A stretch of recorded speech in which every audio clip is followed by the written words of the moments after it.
もうすでにいい女だからなんか言えよ I mean, come on, Nacchi. We all know that you're gonna be the wife to the carrot top next to you.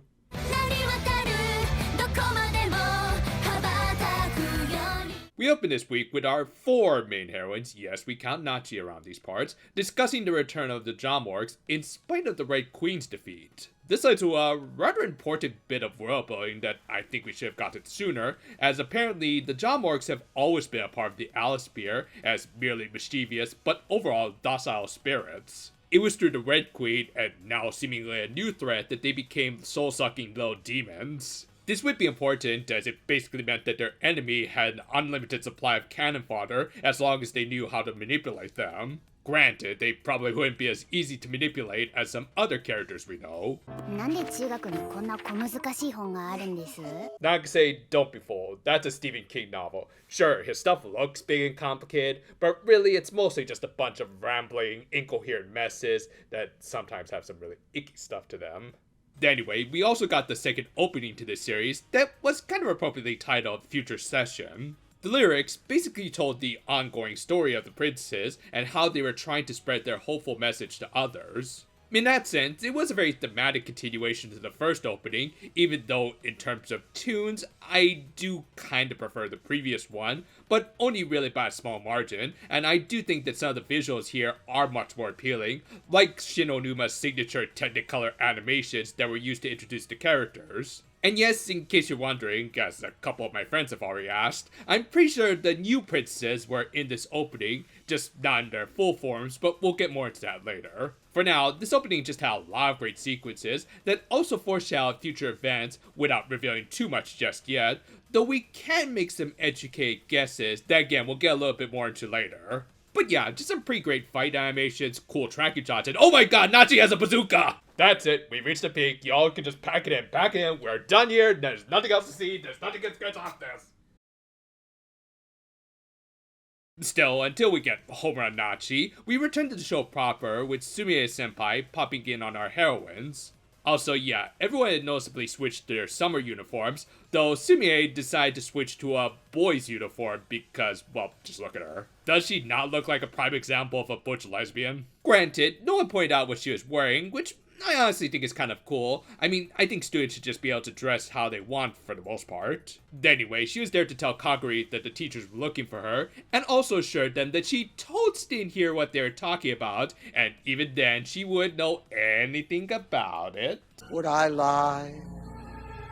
Later, on their ways home, the main couple of the show had a really cute exchange, as they always do. In this case, it was about how Minamo had managed to energize a lot of people through her positive attitude. She didn't point out any direct examples, but I would imagine a lot of it involved her princess work. In turn, seeing everyone succeed in their ventures was more than enough reward for Minamo herself, though Nacchi was a little different.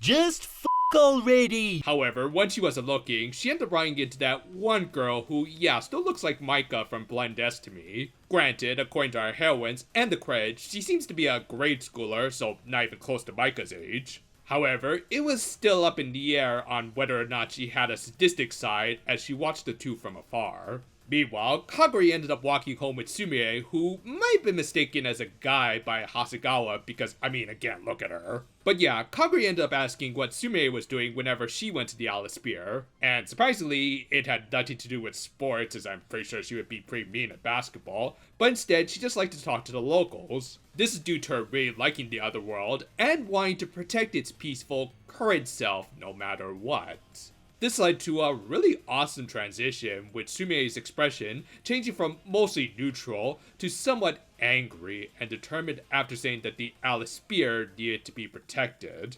Could I get any heavier foreshadowing? Meanwhile, Navier was inspecting the Red Queen shard, which of course was a little different from the average girl shard that they had been collecting over the course of the series. Thus, he decided to seal it away in a Pokeball.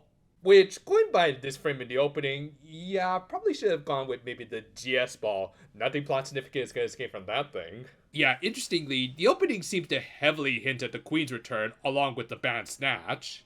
What sort of role they'll fulfill going forward will be quite intriguing. Anyway, as Navier was sealing the queen away with scotch tape, Nagase arrived and was just being Nagase. And I do actually mean that in a good way, as they used this as a moment to exposit how she purposely took on the role of the team's clown in order to brighten everyone's moods. In fact, I think as a part of starting up this new core of the series, this episode was a slight jumping on point by having all of our leads exposit their goals and ideals. Not so much so that it becomes distracting for those who have been keeping up with the show from the beginning, but just enough so that everyone can have a bit more of a solid grasp on these girls, which is always appreciated.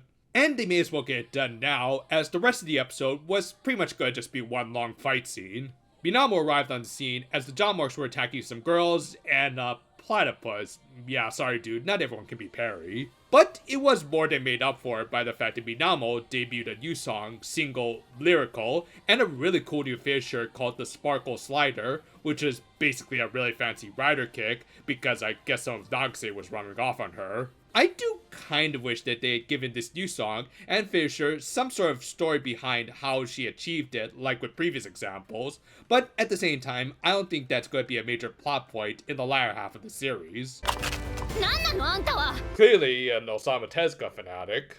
As a result of the Knight's interference, a runaway rook managed to absorb a random girl. However, they also didn't seem to be allied with the John-Marks, and were just after the shard that it ended up producing. Yeah, unlike the band Snatch, these two antagonists weren't just relying on their own strength, but would also use the John-Marks to farm power-ups. Kind of reminds me of someone, but again, more on that later.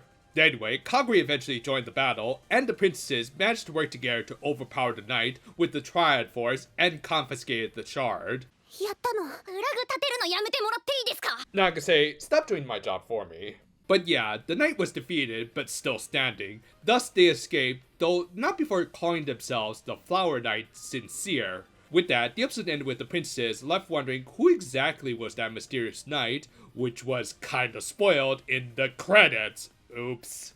I mean, granted, they were being heavy-handed with Sume's foreshadowing, but come on, you didn't have to include that part. But yeah, on top of dressing like Karuka Tenno, Sume and a certain someone else will likely play a similar role as the Outer Henshin from Sailor Moon. They come in all mysterious and allow the monsters of the week to attack victims just so that they can farm MacGuffins. It naturally makes them antagonists to the princesses, who want 0 victims, though they do seem to be doing it for some sort of greater good. Oh yeah, and speaking of the credits, I do really like this new ending theme. Again, I do kinda prefer the old one's music, as it was just that god tier, but I also appreciate how Oneness Harmony is a more hopeful and uplifting song that symbolizes how much more comfortable the princesses have become in their roles as superheroines. This is even nicely reflected in the visuals, with them just enjoying their favorite activities, like playing with their cats, hanging out with their waifus, and eating a lot of macarons. Like, seriously, Kaguri, ease up a little. This was a really intriguing start to this next core of the series. Not only did they obviously set up a lot of future plot threads, but it also took its time to flesh out our main heroines. It's just a great setup for a lot of interesting directions that they could take the story.